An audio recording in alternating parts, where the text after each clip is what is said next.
Something feels different in the air tonight, faithful. Between an unexpected twist at quarterback, a pass rusher who might be one strategic call away, a locker room that keeps answering every challenge, and a stadium moment that shook the building, this episode is loaded. I'm not spoiling the central thread yet, I'll only say this. The shape of January changes when a team learns to love hard wins in October. You won't believe what we've got today, so take a seat, drop a like, and let's lock in. If we sound a little fired up, it's because there's a conviction building in Santa Clara that the rest of the conference can feel, even if they won't admit it. Have you noticed how the deck keeps getting reshuffled and yet the outcome keeps tilting in one direction? That isn't luck, that's Kyle Shanahan's blueprint. The offensive pieces haven't been together for a single week, but the rhythm refuses to die. 5-2 isn't a magic trick, it's a receipt for process, detail, and buy-in. That 20-10 grinder against Atlanta looked plain to the casual scroll until you remember the Falcons had held Buffalo to 14 the week before. Add a mistimed red zone pick that probably cost points, and the quiet truth emerges: this team created margin. What lands the punch is context. Christian McCaffrey has been the constant while Brock Purdy, Brandon Ayuk, George Kittle, Jawan Jennings, and rookie Ricky Pearsall all missed stretches at different moments. And yet the script kept moving chains. That's coaching, that's the staff pulling levers on tempo, formation, and motion to manufacture answers. The defense, meanwhile, has the familiar snarl back, tighter on edges, more disciplined in run fits, and more opportunistic with disguised rotations. You can see it in the way safeties close airspace and in how the front layers gain speed late in the third quarter. It's not just about highlight plays.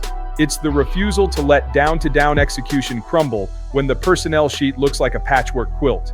If this is the floor with so many moving parts, imagine the ceiling as bodies return and the call sheet opens. That's the message the league is hearing, even if they pretend not to. There's also the market angle that refuses to cool down, and it sits right where the postseason is won, on the edge. Arden Key's name keeps echoing for a reason. He's a familiar face who can win outside with burst and counter inside on 3rd and long, the kind of profile that changes how offenses count protections. If Tennessee pivots toward selling near the deadline, this is as close to plug and play as it gets. Why? System fluency. He understands wide alignments, how to win the first step, and how interior stunts can cave a pocket without heavy blitzing. That shrinks the onboarding curve and lets him contribute in weeks, not months. The financial side is manageable for a contender that knows how to use standard cap tools. You're not mortgaging the future. You're renting volatility on money downs. The draft capital conversation starts in the day 3 neighborhood, with escalators tied to snaps, sacks, or playoff advancement, a price tier that keeps flexibility for other moves. The risk, competition, and timing. Pass rush juice becomes a bidding war every October, and availability depends on how Tennessee views its runway. But the deployment plan writes itself. Rotate early, slide inside an obvious pass, pair with Nick Bosa to stress the B/C gap, and keep the fourth quarter fresh.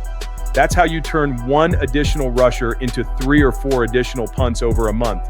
And in January, 3 or 4 extra punts feel like season-defining oxygen. Then comes the twist from the spot most people weren't betting on: backup quarterback.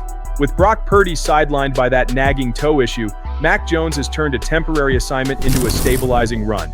4 wins since taking over, steady cadence in the huddle, quick game precision that keeps the ball ahead of the sticks, and play action sharp enough to freeze second-level eyes. Efficiency won't trend on social media, but it breaks defenses on film. Correct read, on time, ball out, repeat. Add the reality that his contract includes playtime and win-based incentives, meaning every focused week is literally valuable, and you get a quarterback playing with urgency and clarity. The fit with Shanahan's teaching is obvious. Take the profit, protect the football, punish soft corners with timing routes, and force defenses to cover the entire width before you threaten the seam. That echoes across the roster, the line settles, the receivers trust that the ball will find the landmark, the defense rests. And late in games, Bosa's first step looks different when the offense owns time of possession. There are stress tests ahead. Fronts with interior push and late rotating safeties demand calm feet and disciplined eyes. But the trajectory is undeniable. This wasn't supposed to be a story, it turned into a statement. A backup didn't just hold the line. He raised it while the training room did work. And Levi's Stadium reminded everyone why this connection is so rare. George Kittle's return changed the sound of the building before the first snap. He's more than a target, he's geometry. Even when he doesn't get the ball, he moves coverage and he moves people in the run game. Then the Jumbotron found Fred Warner in a suite, post-surgery boot and all, and the eruption was so thunderous that Kittle joked they nearly had to use a silent count because no one could hear the call. That's pure culture in one clip. Love, edge, humor, and accountability. Leaders lead even when they're not in pads, and Kittle's snap-to-whistle effort is a mirror the offense needs every week. Warner's presence, meanwhile, is the voice in the hallway that keeps the standard bleeding into special teams meetings and scout team reps.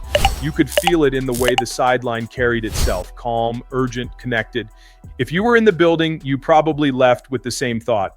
This group plays for something bigger than the next drive, and that's why the next drive keeps going their way. Let's zoom back out. If 5-2 is the record before the training room empties, what happens when the calendar flips and the roster consolidates? The second half brings different questions: seeding, tiebreakers, travel, but the same thesis. Find a way to win ugly in the fall, and you can win any way in the winter. That's why the pass rush lever matters. That's why Mac's steadiness matters. That's why Kittle's gravitational pull and Warner's presence matter. The margins stack. And yes, the names you asked about are part of that stack.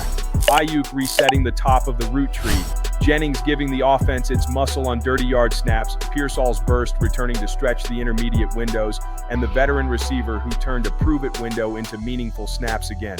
Even the second tight end role, with Jake Tongs carving out situational work, changes how defenses match personnel. Nothing about this is accidental. It's ours, it's habits, it's the unglamorous part of the job that never makes a highlight reel, but always shows up on Monday when coaches hit play.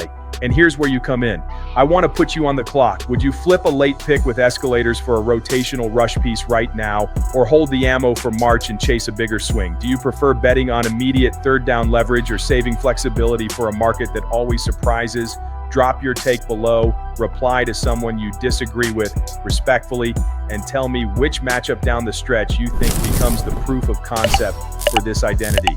If you're riding with us tonight, smash the like, hit subscribe, and turn on notifications so you don't miss the next update when the rumor mill spins again. Because the truth is simple and stubborn. Culture travels. It travels to the road, it travels through injuries, and it travels into January. If the 49ers learned how to stack gritty wins while shorthanded, imagine the version that gets healthy and adds one more stress point for opposing coordinators. That's the version that flips a single possession in a divisional game. That's the version that steals field position in the fourth quarter. And that's the version nobody wants to see when the lights get bright and the air gets cold. Stay with me, faithful. If you made it this far, prove you're built for the long haul. Comment your boldest but realistic prediction for the next 3 weeks and I'll pin the sharpest one. And before we sign off, one more thought to carry into tomorrow. Sustaining winning is never about one hero. It's about an ecosystem. Coaches who teach and adjust. Veterans who give away tips they could keep. Backups who prepare like their number will never be called until it is. Young players who treat Wednesday like Sunday. Fans who bring noise that forces a timeout at the right moment and quiet when the offense needs oxygen. The 49ers are building that ecosystem in plain sight. And that, more than any headline, might be the reason the conversation in January feels different this time. Stick around, share this with a skeptic, and meet me in the comments so we can argue like family about the smartest way to attack the next 4 games. And now, if you're still here, let's make a pact. We hold this team to a championship standard, and we hold ourselves to the same. No lazy takes, no doom loops, no victory laps in October. Just accountability, passion, and curiosity. If the front office pulls the trigger on a pass rusher, we'll break down the tape and the cap. If the quarterback room keeps stacking efficient Sundays, we'll chart the explosive plays that grow out of that discipline. If the defense turns 3rd and 7 into a punt party, we'll celebrate the dirty work that never trends. And if the stadium has another moment where a Jumbotron cameo nearly forces a silent count, we'll laugh with Kittle and send a salute to Warner, because that's the good kind of chaos. Take a breath, take a bow, then take that energy to the next kickoff. Like the video, subscribe, and bring a friend next time. We're just getting started. Go Niners!